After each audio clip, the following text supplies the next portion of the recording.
সুপ্রিয় শিক্ষার্থী বন্ধুরা, তোমরা সবাই কেমন আছো? আশা করি সবাই অনেক অনেক ভালো আছো। তোমরা যারা এবছরের অর্থাৎ 2023 সালের এইচএসসি ও সমমান পরীক্ষায় অংশগ্রহণ করবে, তোমাদের জন্য একটি সতর্কবার্তা রয়েছে।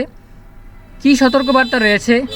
তোমাদের জন্য কিভাবে ক্ষতিকর প্রভাব ফেলতে পারে বা তোমাদের জন্য কিভাবে ইতিবাচক প্রভাব ফেলতে পারে সেটা নিয়ে আজকের ভিডিওতে কথা বলবো। আশা করি ভিডিওটি দেখলে তোমাদের অনেক উপকারে আসবে।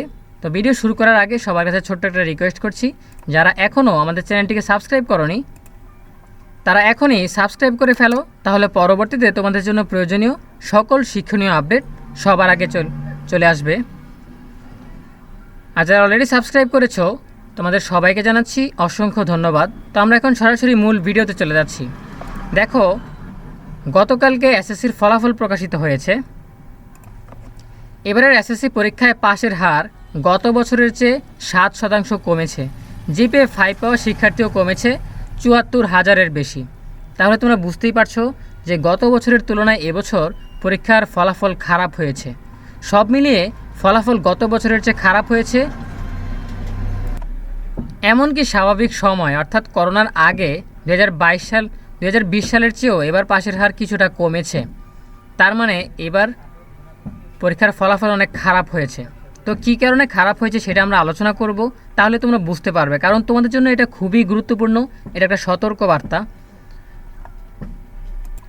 তোমরা যদি এই তথ্যগুলো জেনে নিজেকে সেভাবে প্রস্তুত করো তাহলে তোমাদের জন্য উপকার বয়ে আনবে। এজন্যই আমি আজকের ভিডিওটা করছি। দুটি কারণে এবার ফলাফল তুলনামূলকভাবে খারাপ হয়েছে বলে মনে করেন শিক্ষকেরা। প্রথমত, এবছর পরীক্ষা হয়েছে সব বিষয় ও পূর্ণ নম্বরে। দেখো, করোনা সংক্রমণের কারণে গত 2 বছর 2021-22 অনেকটা ছাড় দিয়ে কম নম্বরে এবং কম বিষয়ে পরীক্ষা হয়েছিল। বুঝতে পারছো? গত 2 বছর কম বিষয়ে পরীক্ষা হয়েছে, অর্থাৎ কিছু কিছু পরীক্ষার বিষয়ে পরীক্ষা হয়েছে, কিছু কিছু বিষয়ে সাবজেক্ট ম্যাপিং করে নম্বর দেওয়া হয়েছে। ঠিক আছে? আবার যেগুলো পরীক্ষা হয়েছে সেগুলো 50 নম্বর 55 নম্বরে পরীক্ষা হয়েছে, কিন্তু এবার হয়েছে 100 নম্বরে। এই তথ্যগুলো কিন্তু তোমাদের জন্য সঠিক। তোমাদের এবারের পরীক্ষাটাও কিন্তু পূর্ণ নম্বরে এবং সবগুলো বিষয় পরীক্ষাগুলো হচ্ছে। ঠিক আছে? তাই তখন ফল বেশ ভালো হয়েছিল। এবছর পূর্ণবিন্যাসকতা পাঠ্যসূচি পরীক্ষা হয়, তবে আগের মতো সব বিষয়েও পূর্ণ নম্বরে পরীক্ষা দিতে হয় শিক্ষার্থীদের। অর্থাৎ এই যে সকল বিষয়ে পরীক্ষাটা দিতে হয়েছে, এই জন্য কিন্তু তাদের ফলাফল খারাপ হয়েছে। এখন তোমাদের ক্ষেত্রেও কিন্তু এটা সঠিক। ঠিক আছে? তোমাদেরও পূর্ণ নম্বরে পরীক্ষা দিতে হচ্ছে, সবগুলো বিষয়ে পরীক্ষা দিতে হচ্ছে।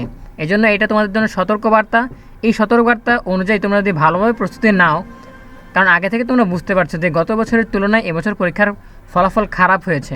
তো তোমাদের ক্ষেত্রেও কিন্তু এটা হতে পারে যে গত বছর এইচএসসির ফলাফল যেরকম হয়েছে এবছর তার চেয়ে খারাপ হবে। ঠিক আছে? এই জন্য তোমাদেরকে সেইভাবেই প্রস্তুতি নিতে হবে। দ্বিতীয়ত যে কারণটা সেটা হচ্ছে, এবার কঠিন বিষয় হিসেবে পরিচিত গণিতে ঢাকা বোর্ডের পরীক্ষার্থীরা অনেক বেশি খারাপ করেছে। ঢাকা শিক্ষা বোর্ডে পরীক্ষার্থী বেশি, তাই এই বোর্ডের ফলাফল প্রভাব পড়েছে সার্বিক ফলাফলের উপর। বুঝতে পারছো?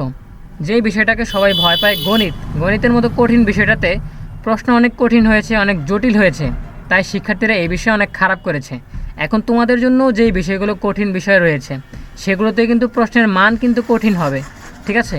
এই জন্য তোমাদেরকে সেইভাবেই প্রস্তুতি নিতে হবে। এই সতর্ক বার্তাটাকে তোমরা যদি কাজে লাগাতে পারো, তোমরা যদি ভালোভাবে প্রস্তুতিটা নিতে পারো, তাহলে কিন্তু তোমাদের জন্য ইতিকর ফলাফল বয়ে আনবে, ইতিবাচক ফলাফল বয়ে আনবে। এই জন্যই আমাদের এই সতর্কবার্তা। আশা করি তোমরা বুঝতে পেরেছো আমরা কি বোঝাতে চেয়েছি। তোমাদের জন্য কিন্তু সম্পূর্ণ বিষয়গুলোর পরীক্ষা হবে, সম্পূর্ণ নম্বরে পরীক্ষা হবে। তাই তোমাদের জন্যও কিন্তু এবছরের ফলাফল খারাপ হতে পারে। তাই তোমাদেরকে আগে থেকে সতর্ক করে দিচ্ছি, তোমরা ভালোভাবে প্রস্তুতি নাও। সবগুলো বিষয়ে তোমাদের পরীক্ষা হবে, সম্পূর্ণ নম্বরে পরীক্ষা হবে, আবার প্রশ্নের মানও কিন্তু কঠিন হবে। এই জন্য আশা করছি তোমরা আজকের ভিডিও থেকে শিক্ষা নিয়ে ভালোভাবে প্রস্তুতি নেবে। তোমাদের পরীক্ষার আর মাত্র 15 দিন সময় বাকি আছে।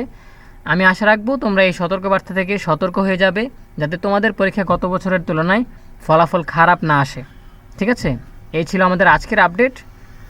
আশা করি তোমরা বুঝতে পেরেছো। সকলের জন্য রইল অনেক অনেক শুভকামনা। ধন্যবাদ সবাইকে।